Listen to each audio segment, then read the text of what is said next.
അർദ്ധരാത്രിക്കപ്പുറം വരെ നീണ്ടുപോയ ചർച്ചകൾക്കും വാഗ്വാദങ്ങൾക്കും ശേഷം 3 പേരും ക്ഷീണിതരായി. വെറുതെ മറ്റെന്തെങ്കിലും ചിന്തിച്ചുകൊണ്ടിരുന്നു.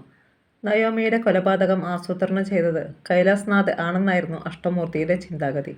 കൈലാസ്നാഥിനെ പ്രതിസ്ഥാനത്ത് നിർത്തിക്കൊണ്ടാണ് അഷ്ടമൂർത്തി തൻ്റെ അന്വേഷണങ്ങൾ ആരംഭിച്ചത് തന്നെ.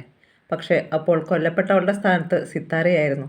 ആ നിലയ്ക്ക് ചിന്തിക്കുമ്പോൾ കൈലാസ്നാഥും മഹാദേവൻ നമ്പ്യാരുടെ ബന്ധുജനങ്ങളും ചേർന്നുള്ള ഗൂഢാലോചനയുടെ ഫലമായിരുന്നെന്ന് തോന്നുമായിരുന്നു അച്ഛൻ്റെയും മകളുടെയും ആകസ്മിക മരണങ്ങൾ. കൊല്ലപ്പെട്ടത് മഹാദേവൻ നമ്പ്യാരും സിത്താരയും ആയിരിക്കുന്ന അവസ്ഥയിൽ ആ വാദം നിഷേധിക്കാൻ കഴിയുന്നതല്ലെന്ന് ഡോണ്ടി മാളിയേക്കൽ സമ്മതിച്ചു കൊടുത്തു. പക്ഷേ സംഭവം അങ്ങനെയല്ല നടന്നിരിക്കുന്നത്. മഹാദേവൻ നമ്പ്യാർ കൊല്ലപ്പെട്ടു, സിത്താര ജീവിച്ചിരിക്കുന്നു. നയോമിയായി ആൾമാറാട്ടം നടത്തിയ സിത്താരയായിരുന്നു വാസ്തവത്തിൽ കൊല്ലപ്പെടേണ്ടിയിരുന്നത്. സിത്താരയെ വധിക്കാനുള്ള ശ്രമം നയോമിയുടെ കൊലപാതകത്തിൽ കലാശിക്കുകയാണുണ്ടായതെന്ന് അഷ്ടമൂർത്തി വാദിച്ചു. സിത്താര കൊല്ലപ്പെട്ടു എന്ന ഉത്തമ വിശ്വാസത്തിലാണ് അവർ നയോമിയെ ആക്രമിക്കാതിരിക്കുന്നതെന്നും അഷ്ടമൂർത്തി സമർത്ഥിക്കുന്നു. നയോമിയുടെ ജനനകഥയൊന്നും കൈലാസ്നാഥിനും അറിയില്ല. അവർക്ക് നയോമിയെയും അറിയില്ല. അറിയാമെങ്കിൽ തന്നെ രൂപസാദൃശ്യമുള്ള വേറൊരു പെണ്ണ് എന്ന് കരുതി അവഗണിച്ചിട്ടുണ്ടാകണം.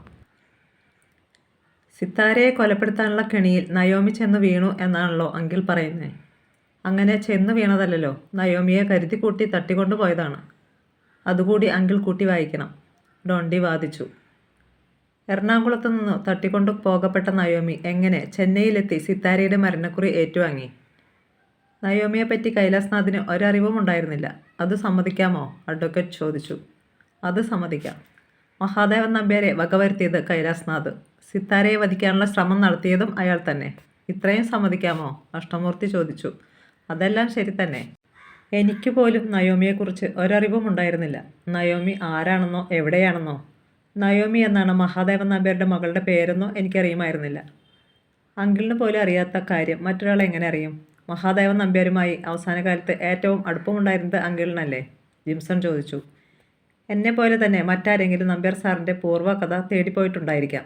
ഇല്ലെന്ന് പറയാൻ പറ്റുമോ? ചിലപ്പോൾ കൈലാസ്നാഥുമായി വളരെ അടുപ്പത്തിലായിരുന്ന കാലത്ത് നമ്പ്യാർ സാർ തന്നെ അയാളോട് പഴയ കഥ പറഞ്ഞിട്ടുണ്ടായിരിക്കാം. അഷ്ടമൂർത്തിയുടെ വാദഗതിക്ക് പെട്ടെന്നൊരു മറുപടി രണ്ടുപേർക്കും ഉണ്ടായില്ല. ഞാൻ കണ്ടുപിടിക്കുന്നതിന് മുൻപേ കൈലാസ്നാഥ് നയോമിയെ കണ്ടുപിടിച്ചു എന്ന് സങ്കല്പിക്കേ. അവളെ തട്ടിക്കൊണ്ടുപോയി വകവരുത്താനുള്ള എല്ലാ ഏർപ്പാടുകളും ചെയ്തു. മഹാദേവൻ നമ്പ്യാരെ തിഹാർ ജയിലിൽ വെച്ച് തീർത്തു. സിത്താരയെ കോലാലംപൂരിൽ നിന്ന് ഡൽഹിയിലേക്ക് വരുത്തി. അവിടുന്ന് ചെന്നൈയിലെത്തിച്ചു. ഏതാണ്ട് അതേ സമയത്ത് തന്നെ നയോമിയെയും തട്ടിക്കൊണ്ടുപോയി. ഇതെല്ലാം പരസ്പരം ബന്ധപ്പെട്ട് കിടക്കുന്ന കാര്യങ്ങളാണ്, അഷ്ടമൂർത്തി വിശദീകരിച്ചു. എങ്കിൽ എന്തുകൊണ്ട് നയോമിയായി അഭിനയിക്കുന്ന സിത്താരയ്ക്ക് ഇപ്പോൾ സ്വതന്ത്രയായി നടക്കാൻ കഴിയുന്നു? അവളുടെ ജീവന് ഭീഷണിയില്ല. കൈലാസ്നാഥിൻ്റെ കയ്യിൽ നിന്നും രക്ഷപ്പെട്ടതാണെങ്കിൽ അയാൾ പിന്തുടർന്ന് അവളെ നശിപ്പിക്കേണ്ടതല്ലേ? അത് നയോമിയാണെങ്കിലും സിത്താരയാണെങ്കിലും കൈലാസ്നാഥിന് ഒരേപോലെയല്ലേ എന്നാണ് എൻ്റെ ചോദ്യം. ഡോണ്ടി തൻ്റെ നിലപാടിൽ ഉറച്ചു നിന്നുകൊണ്ട് ചോദിച്ചു. ശരി, നിങ്ങൾ എന്താ ഉദ്ദേശിക്കുന്നത്? അഷ്ടമൂർത്തി സോഫയിലേക്ക് ചാഞ്ഞിരുന്നു. നയോമിയെ വകവരുത്തിയത് ഒരു കൊട്ടേഷൻ സംഘമാണ്. അതിൻ്റെ പിന്നിൽ ഗൂഢാലോചന നടത്തിയത് ഒന്നുകിൽ ഗൗതം ഘോഷിൻ്റെ അമ്മ അല്ലെങ്കിൽ ഗൗതമിൻ്റെ ഭാര്യയുടെ ബന്ധുക്കൾ, ജിംസൺ പറഞ്ഞു. എങ്കിൽ എന്തുകൊണ്ട് നയോമി തിരിച്ചു വന്നപ്പോൾ അവർ വീണ്ടും അവർക്കെതിരെ തിരിഞ്ഞില്ല? അഷ്ടമൂർത്തി ചോദ്യമിട്ടു. 2 കാരണങ്ങളുണ്ട്. നയോമിയല്ല തിരിച്ചു വന്നതെന്ന് അവർക്ക് നല്ല ഉറപ്പുണ്ട്. 2. തിരിച്ചു വന്ന നയോമി ഗൗതം ഘോഷുമായി ഒരു ബന്ധവും നിലനിർത്തുന്നില്ലെന്ന് അവർക്ക് ബോധ്യപ്പെട്ടു. ഇത് രണ്ടും തെറ്റിദ്ധാരണയാണെന്ന് അവർക്ക് തോന്നിയാൽ അവർ വീണ്ടും ഒരു അറ്റംപ്റ്റ് കൂടി നടത്തിയെന്നിരിക്കും, ഡോണ്ടി വെളിപ്പെടുത്തി. നയോമി ജീവിച്ചിരിപ്പില്ല എന്നത് സത്യമാണല്ലോ. സിത്താര എങ്ങനെ കൈലാസ്നാഥിൻ്റെ കയ്യിൽ നിന്ന് രക്ഷപ്പെട്ടു എന്ന് അറിഞ്ഞാലല്ലേ നയോമി എങ്ങനെ മരണപ്പെട്ടു എന്നറിയാൻ പറ്റും. അവർ 2 പേരും തമ്മിൽ ഒരേ കാലത്ത് ഒരേ സ്ഥലത്ത് വെച്ച് ഒരു കൂട്ടിമുട്ടൽ ഉണ്ടായിട്ടുണ്ട്. എന്നാലേ രണ്ടിലൊരാൾക്ക് രക്ഷപ്പെടാൻ പറ്റൂ. അഷ്ടമൂർത്തിക്ക് എവിടെയോ ഒരു തീപ്പൊരി കിടപ്പുണ്ടെന്ന് മനസ്സിലായി. അങ്കിളേ, അവിടെയാണ് ട്വിസ്റ്റ്. ഒരാൾ കൊല്ലപ്പെട്ടപ്പോൾ കൊന്നവർക്ക് ഉറപ്പായി തങ്ങളുടെ ജോലി തീർന്നുവെന്ന്. അവർ തിരിച്ചു പോന്നു. മറ്റേയാൾ രക്ഷപ്പെട്ടെങ്കിലും അവളെ കൊല്ലാനിരുന്നവർക്ക് ആദ്യം കൊല്ലപ്പെട്ടവളുടെ ഡെഡ് ബോഡി കിട്ടുന്നു. അതോടെ അവർക്കും തൃപ്തിയായി. കൊല്ലാതെ ശവമായി കിട്ടിയല്ലോ. ആ ലോജിക്ക് എങ്ങനെയുണ്ട്? പക്ഷേ ഇത് കണ്ടുപിടിക്കാൻ വലിയ പ്രയാസമായിരിക്കും, അഷ്ടമൂർത്തി പറഞ്ഞു. ഏറ്റവും എളുപ്പമുള്ള മാർഗം സിത്താര താൻ നയോമിയല്ല സിത്താരയാണ് എന്ന് സമ്മതിക്കുക മാത്രമാണ്, ഡോണ്ടി അഭിപ്രായപ്പെട്ടു. അതിന് നമ്മളാരും നിർബന്ധിക്കണ്ട. അവൾ അതിലേക്ക് തന്നെ എത്തിച്ചേരും. സ്വന്തം ഐഡൻറ്റിറ്റി അവൾ മറച്ചു പിടിക്കുന്നതിന് പുറകിൽ നമുക്കറിയാത്ത കാരണങ്ങളുണ്ടായിരിക്കും. നയോമിയുടെ മരണം സംബന്ധിച്ച് എന്തെങ്കിലും ക്ലൂ തരാൻ അവൾക്ക് സാധിക്കുമായിരുന്നെങ്കിൽ അവളത് തന്നേനെ എന്നാണ് എൻ്റെ തോന്നൽ, ജിംസൺ പറഞ്ഞു. എനിവേ, ഒരു വഴി ഞാൻ പറയാം. നമ്മൾ ഗൗതം ഘോഷിനെയും സിത്താരയെയും കൂട്ടിമുട്ടിക്കുക. അയാളോട് കൂടുതൽ അടുക്കാൻ നയോമിയോട് നിർബന്ധിക്കുക. തീർച്ചയായിട്ടും ഗൗതം ഘോഷിൻ്റെ റിലേറ്റീവ്സ് രംഗത്ത് വരും.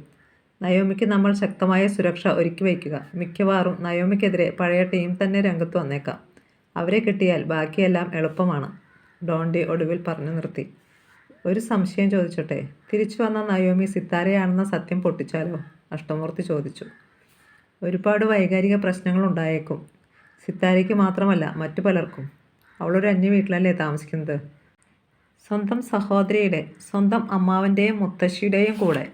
നയോമിക്ക് അവരൊക്കെ ആരായിരുന്നോ അതുതന്നെയാണ് സിത്താരയ്ക്കും. അതുമാത്രമല്ല, അവളിപ്പോൾ ഒരു അമ്മയായും ഭാര്യയായും മരുമകളായും അഭിനയിച്ചു കൊണ്ടിരിക്കുകയാണ്. ശത്രുക്കളിൽ നിന്നുള്ള ഷെൽട്ടർ മാത്രമല്ല അവൾക്ക് ആ വീട്. സിനിമ, സീരിയൽ അഭിനയം പോലും അവൾ കഷ്ടപ്പെട്ട് നയോമിയെ അനുകരിച്ച് ചെയ്യണമെങ്കിൽ അവൾക്ക് നയോമി ബാക്കി വെച്ചിട്ട് പോയ സംഗതികളോടുള്ള ഡെഡിക്കേഷൻ എത്രമാത്രമായിരിക്കണം. അവളുടെ അഭിമാനത്തിന് കോട്ടം വരുത്താതെ അവൾ സിത്താരയാണെന്ന് തെളിയിക്കാൻ നമുക്ക് കഴിയണം. നയോമി കൊല്ലപ്പെട്ടുവെന്ന സ്ഥിരീകരിക്കുകയാണ് അതിനുള്ള മാർഗം. അതിന് സിത്താരയുടെ സഹായം വേണം താനും, ജിംസൺ പറഞ്ഞു. അങ്കിൾ നാളെ നയോമിയുടെ വീട്ടിൽ പോയി അവളെ കണ്ട് ഗൗതം ഘോഷിനെ മീറ്റ് ചെയ്യാൻ പ്രേരിപ്പിക്കണം. ഇത് പലതവണ ആവർത്തിച്ച് കഴിയുമ്പോൾ നയോമിയുടേതായിരുന്ന യഥാർത്ഥ ശത്രുക്കൾ രംഗത്ത് വരും. ബാക്കി കാര്യം ഞാൻ നോക്കിക്കോളാം. ഡോണ്ടി വിഷയം തൽക്കാലം പറഞ്ഞ് അവസാനിപ്പിച്ചു. പിറ്റേന്ന് അഷ്ടമൂർത്തി നയോമിയുടെ വീട്ടിലെത്തി. നയോമിയുടേത് തണുത്ത സ്വീകരണമായിരുന്നു. സിത്താരയുടെ കൊലപാതകികളെ കണ്ടുപിടിക്കേണ്ടതിൻ്റെ ആവശ്യകതയെക്കുറിച്ച് പറഞ്ഞു തുടങ്ങിയപ്പോൾ തന്നെ അവൾ തടഞ്ഞു നിർത്തിക്കൊണ്ടെന്ന പോലെ ചോദിച്ചു. ആരെയാണ് നിങ്ങൾക്ക് ജീവനോടെ വേണ്ടത്? നയോമിയെയോ സിത്താരയെയോ? രണ്ടിലൊരാളെ ജീവിച്ചിരിപ്പുള്ളൂ. സിത്താരയെയാണ് വേണ്ടതെങ്കിൽ ഞാനാണ് സിത്താര. അതല്ല, നയോമിയെയാണ് വേണ്ടതെങ്കിൽ ഞാനാണ് നയോമി. അഷ്ടമൂർത്തി മറുപടിയില്ലാതെ നിശ്ചേഷ്ടനായി അവളുടെ മുന്നിൽ നിന്നു.